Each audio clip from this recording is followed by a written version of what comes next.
Assalamualaikum warahmatullahi wabarakatuh. Apa kabarnya kalian semua? Sehat selalu ya. Jumpa kembali dengan saya di sini.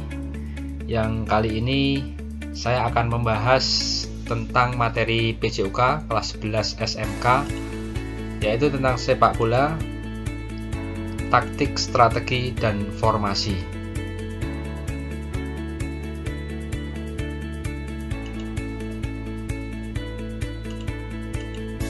Baik, yang pertama saya sampaikan tentang taktik dan strategi dalam permainan sepak bola. Bahwa taktik adalah suatu siasat atau akal yang dirancang dan akan dilaksanakan dalam permainan oleh perorangan, kelompok maupun tim untuk memenangkan suatu pertandingan secara sportif. Pada hakikatnya, penggunaan taktik dalam sepak bola adalah suatu usaha mengembangkan kemampuan berpikir, kreativitas, serta improvisasi untuk menentukan alternatif terbaik memecahkan masalah yang dihadapi dalam suatu pertandingan secara efektif, efisien, dan produktif dalam rangka memperoleh hasil yang maksimal, yaitu sebuah kemenangan dalam pertandingan. Kemudian, strategi sendiri adalah suatu siasat atau akal yang dirancang sebelum pertandingan berlangsung dan digunakan oleh pemain maupun pelatih untuk memenangkan pertandingan yang dilaksanakan secara sportif dan sehat. Kemudian, strategi mengacu pada gerakan-gerakan yang dibutuhkan dalam pertandingan. Kedudukan strategi dalam olahraga memiliki makna sebagai pendukung aspek taktik olahraga. Dengan demikian, antara taktik dan strategi memiliki perbedaan. Akan tetapi, dalam pelaksanaannya keduanya saling berkaitan serta mendukung untuk mencapai tujuan yang sama, yaitu memenangkan pertandingan. Kemudian, taktik dalam aplikasinya secara garis besar dapat dikelompokkan sebagai berikut. Yang pertama, taktik penyerangan.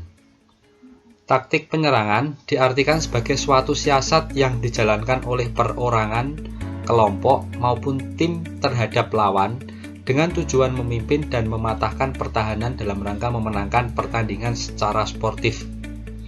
Taktik penyerangan dapat dibedakan menjadi: yang pertama, taktik mencari tempat kosong di antara pemain lawan. Kemudian, taktik melakukan gerakan tersusun, baik yang membawa bola maupun tidak, atau memanfaatkan lebar lapangan. Kemudian, taktik bermain ketat, jeli melihat peluang.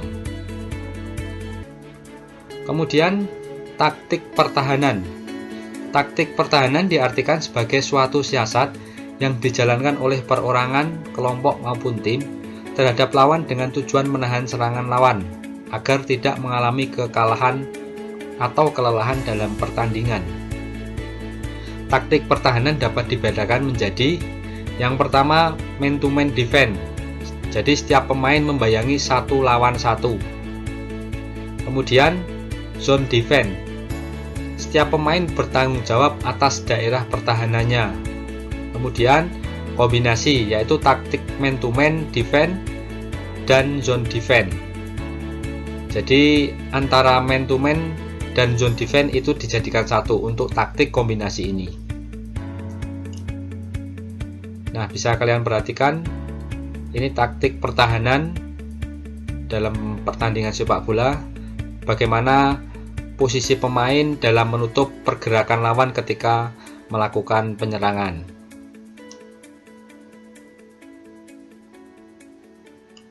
Kemudian, taktik perorangan.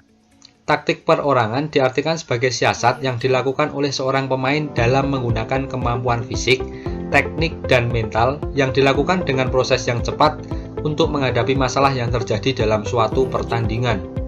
Kemudian, grup taktik. Grup taktik diartikan suatu siasat yang dijalankan dua orang pemain atau lebih dalam melakukan pertahanan dan penyerangan untuk mencari kemenangan secara sportif pada suatu pertandingan.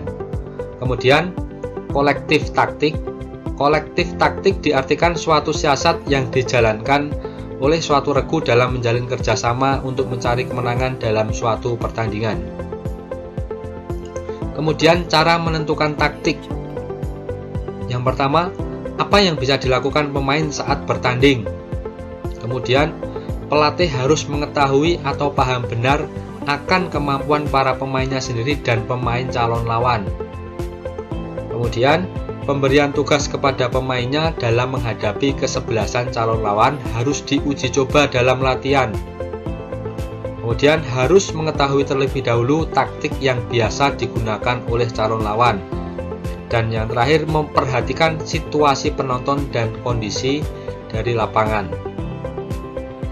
Kemudian, taktik dalam permainan sepak bola sangat dipengaruhi oleh dasar-dasar bermain sepak bola.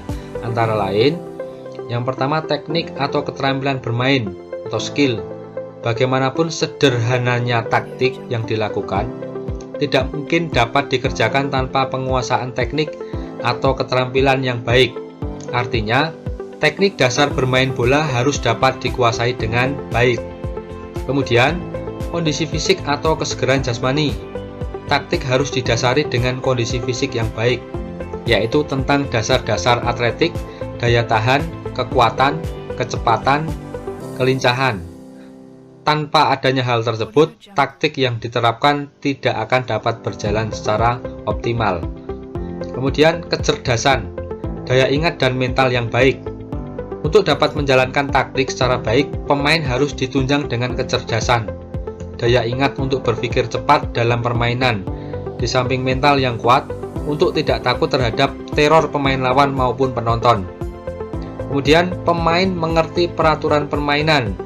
Supaya pemain dapat melaksanakan permainan dengan baik dan sportif, maka setiap pemain harus mengerti dan menguasai peraturan permainan. Kemudian kita akan membahas tentang formasi dalam bermain sepak bola. Formasi atau sistem dalam permainan sepak bola yang ditetapkan pada peraturan sepak bola adalah cara penempatan, ruang gerak, serta pemberian tugas dari setiap pemain dengan posisi yang ditempatinya. Hal tersebut berlaku baik pada saat melakukan penyerangan maupun pada waktu melaksanakan pertahanan. Dengan sistem ini, setiap pemain telah mengetahui tugas utamanya, daerah atau ruang gerak masing-masing, memahami apa yang harus dilakukan pada saat menyerang atau bertahan dan kemana harus bergerak. Kemudian dengan formasi, maka pola penyerangan dan pertahanan akan terkoordinir dengan rapi dan kerjasama akan jauh lebih terarah. Setiap formasi mempunyai ciri-ciri dan menuntut kualitas atau tingkat kemampuan pemain yang berbeda-beda. Bahkan setiap posisi pemain dalam sistem tertentu memerlukan kualitas pemain yang tidak sama. Nah, ini beberapa contoh formasi yang biasa dilakukan dalam permainan sepak bola. Yang pertama, ada formasi 3-5-2, yaitu 3 pemain belakang, 5 pemain tengah, dan 2 pemain depan. Kemudian formasi 4-3-3, 4 pemain belakang, 3 pemain tengah, dan 3 pemain depan. Kemudian formasi 4-4-2, berarti 4 pemain belakang, 4 pemain tengah, dan 2 pemain depan. Dan seterusnya bisa kalian perhatikan sendiri tentang beberapa contoh formasi dalam permainan sepak bola. Silahkan bisa diperhatikan. Ini beberapa tipe formasi yang mungkin akan lebih jelas dan lebih detail posisi-posisi pemainnya, seperti ada contoh formasi 4-3-3, 4-2-3-1, formasi 3-4-3, kemudian yang ujung kanan bawah itu adalah formasi 4-4-2. Demikian yang bisa kami bahas tentang taktik, strategi, dan formasi dalam bermain sepak bola. Semoga bermanfaat. Terima kasih, dan terus dukung channel ini dengan cara subscribe. Sekian, wassalamualaikum warahmatullahi wabarakatuh.